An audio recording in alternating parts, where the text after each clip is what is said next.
বান্দা যখন আমাকে আল্লাহ বলিয়া চোখের পানি ছেড়ে ডাক দেয়, আমি আল্লাহ 99 গুণ মুহাব্বতের দরজা দিয়া রহমতের নজরে যখন তাকাই, তখন দেখি আমার বান্দার কোনো অপরাধ নাই।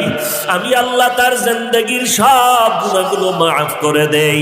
এই যুবক যদিও দুনিয়ার লাইনে অনেক অন্যায় করেছে, কিন্তু এই যুবক আমি আল্লাহর কাছে এত কান্না করেছে, আমি আল্লাহর ওয়াদা, যারা জাহান্নামের আযাবের ভয় গুনাহের কথা স্মরণ করি এক ফোঁটা চোখের পানি ছাড়বে, আমি আল্লাহ ওয়াদা করেছি তার চোখের পানির বিনিময়ে তারে মাফ করিয়া দিব।